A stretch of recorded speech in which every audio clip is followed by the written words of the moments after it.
I wasn't supposed to be awake. It was almost midnight and I had school the next morning, but the thunder was so loud that it rattled the window beside my bed, and my nightlight kept flickering. I pulled my blanket tighter and stared at the shadows dancing across my ceiling. That's when I heard it, not thunder, a different sound. A voice, loud and angry. Then something heavy falling. Then silence. A long, awful silence. It came from next door, apartment 3B. I sat up. Mom had always told me not to be nosy, but this wasn't curiosity.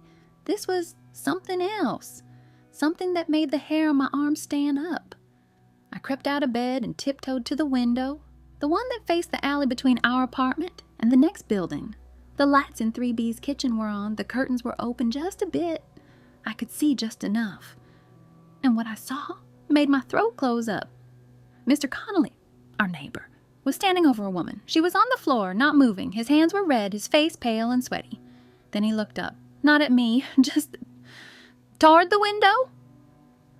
I dropped down before he could see me, heart pounding so loud I thought it would burst. I waited, listened. Nothing. I crawled back to my bed and pulled the blanket over my head. The next morning I told Mom she was making coffee and humming a song from the radio. I waited until she sat down at the table before I said it. "I saw something last night," I whispered. She looked up, half smiling. "What did you see, baby?" "In Mr. Connolly's kitchen, a woman. She was on the floor, and there was blood." Her smile faded. I waited for her to ask questions, to grab the phone, to hug me and tell me everything would be okay. But instead, she just sighed. "Sweetheart, you had a nightmare. That storm scared you, didn't it?" "No, I was awake. I saw it." "You probably fell asleep with the window open and your dream got mixed up with real sounds. That happens sometimes."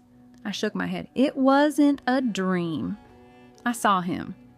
Mom stood up. "Let's not talk about this at school, okay? People might think you're confused." She kissed my forehead and handed me my lunchbox like nothing had happened. At school, I stared out the window all day. What if she was still there? What if no one found her? When I got home, I walked slower past apartment 3B. The door was closed. A big, ugly doormat still sat in front of it, the same one with "Bless this mess" printed on it. That night, I didn't sleep, and neither did the nightmares. A week passed. I stopped talking about it, but I didn't stop watching. I started writing things down. Times, sounds, faces.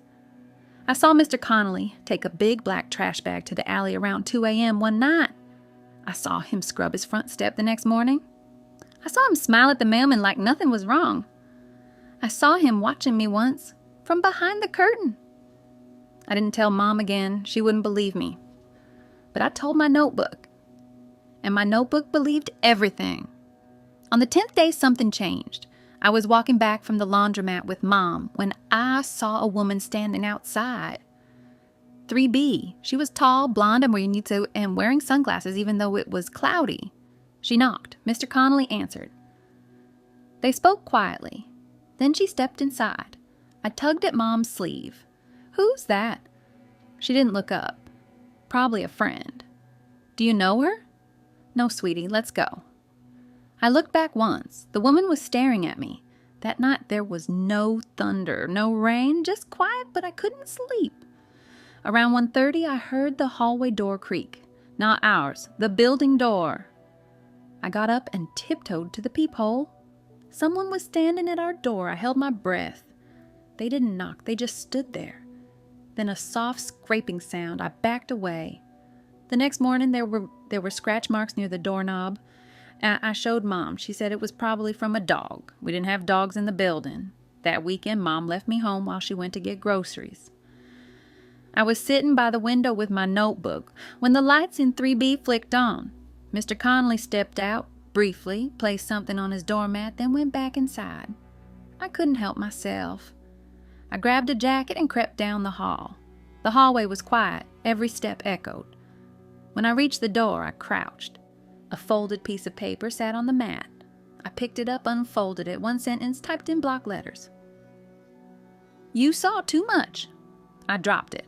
Ran. Mom came back to find me curled up on the couch. She asked what was wrong. I didn't answer. I couldn't, because now I wasn't sure what scared me more. What I saw that night in 3B, or the fact that the man who did it knew I saw it too. It's strange how silence can scream louder than sound. After the note on the doormat, I didn't sleep for 2 days. I kept my notebook under my pillow and my eyes on the hallway. Every creak, every shift in light through the window felt like it was meant for me. I tried to tell Mom again. There was a note, I said, right outside their door. It said, "You saw too much." She blinked slowly. "Sweetheart, that's not funny." "I'm not joking. Did you write it?" "What? No." She leaned down. "Then someone's playing a prank. Maybe a kid from school. Nobody knows what I saw." She paused, just for a second, and I saw it. Doubt, flickering behind her eyes like a candle struggling to stay lit. Then it was gone. "You're scaring yourself," she said, kissing my head. "I think we should take a break from those detective shows you love." I wanted to scream. I didn't. I just nodded. That afternoon, I walked home slower than usual. When I passed apartment 3B, the door was open, not wide, just cracked. I sped up, but I still heard it, his voice, low, whispering into the phone. "She's watching." That was it, but it was enough. I ran the rest of the way home, slamming the door behind me. That night, Mom stayed up late. I watched her from the hallway as she scrolled through something on her phone, her brow furrowed. She looked unsure, like she wanted to ask me something but didn't know how. Eventually, she went to bed. I stayed up. I listened. At 2:10 a.m., someone knocked on our door. 3 slow taps, then silence. I didn't move. I didn't breathe. When I looked through the peephole, no one was there, but I knew someone had been. In the morning, the hallway smelled like bleach, and the doormat outside 3B's was gone. The next day at school, I got in trouble for drawing during math. I had sketched the hallway of our building, the door to 3B, and a tiny figure crouched behind it. My teacher called Mom. That night, she sat on my bed holding the drawing. "Why this again?" she asked. "Because no one believes me."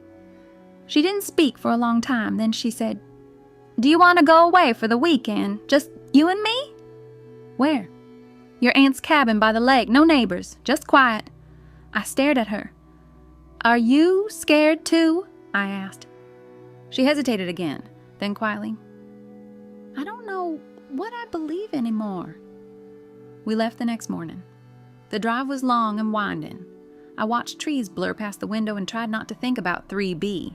The cabin was small but cozy. There was a fireplace, 2 beds, and a radio with crackling stations.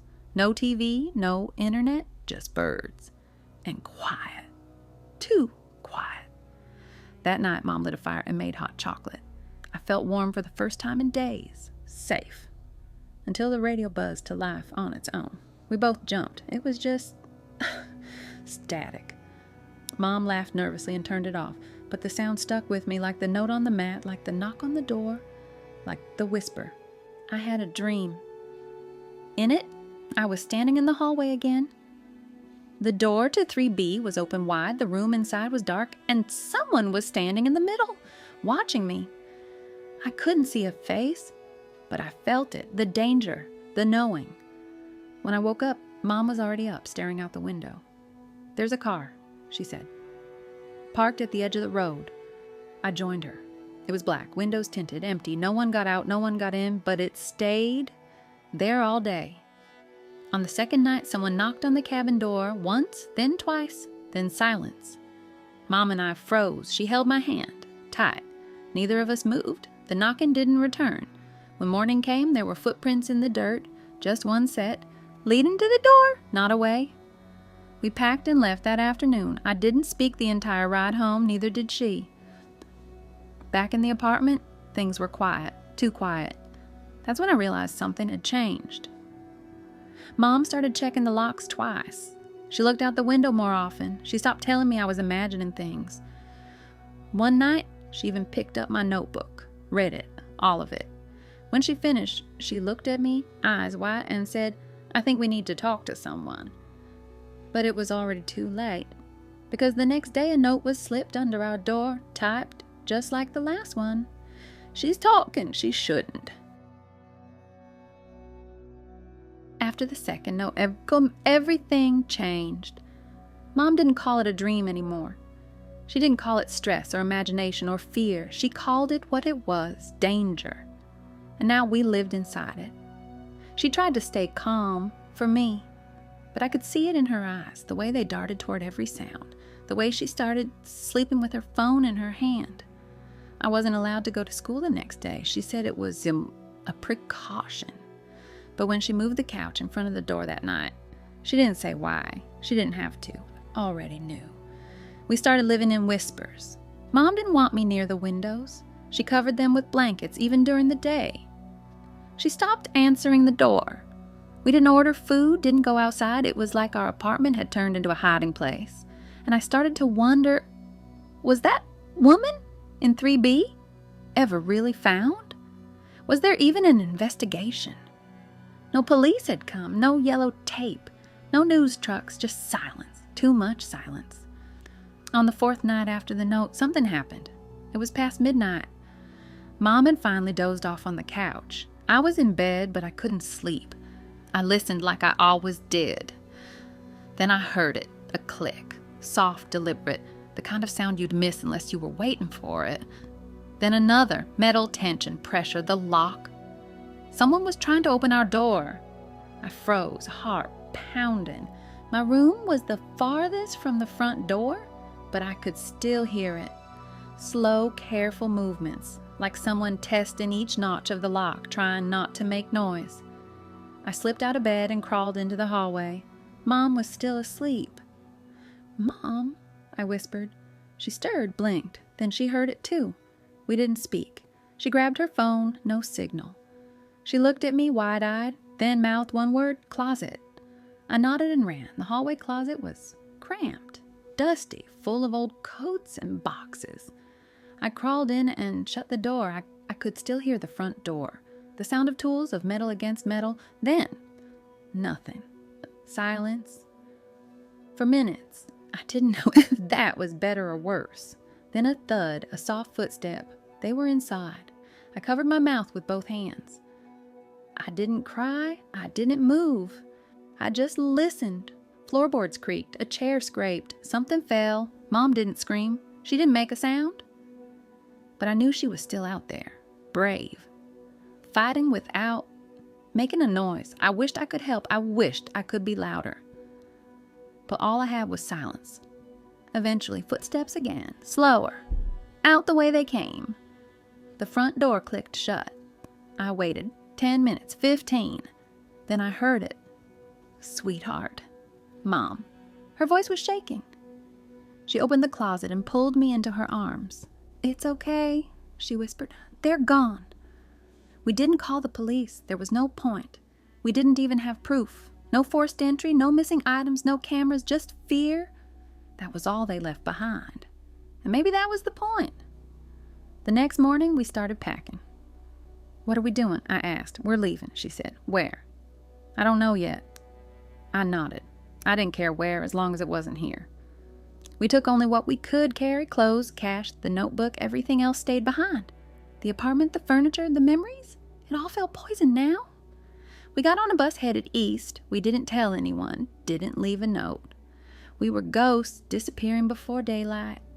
On the third day in the new town, I saw him at the grocery store 2 aisles over. Mr. Connolly, he didn't look at me, but I knew. He had found us. I told Mom. She believed me. She didn't even ask for details. We left again that night. Now we don't stay in one place for too long. A week here, 10 days there, different names, different stories. We are always running, always hiding. But the thing is, you can't outrun what you saw. And you can't hide from people who have nothing left to lose. The next time I saw his face, it wasn't in person. It was in a newspaper, a small article, local crime section, as body found behind apartment complex, woman unidentified, no suspects. It wasn't the woman I saw. I knew that much. This was someone else, Someone knew. Another secret, another warning. Mom didn't let me keep the paper. She burned it in the sink. And for the first time since that night, she cried. We had spent months moving through shadows, staying ahead of footsteps we could feel, but not here. Every new motel was supposed to be the last. Every new name on a motel registry felt like another attempt to disappear. But shadows, I learned, don't forget, and neither do killers. It happened in a place called Cedar Hollow, a town so small it didn't have a real police station, just a single sheriff and a part-time deputy who spent more time fixing traffic lights than filing crime reports. Mom said the town was quiet, safe, surrounded by trees and long empty roads. She said no one would find us there, but they did. We had been in Cedar Hollow for 9 days when the first sign came.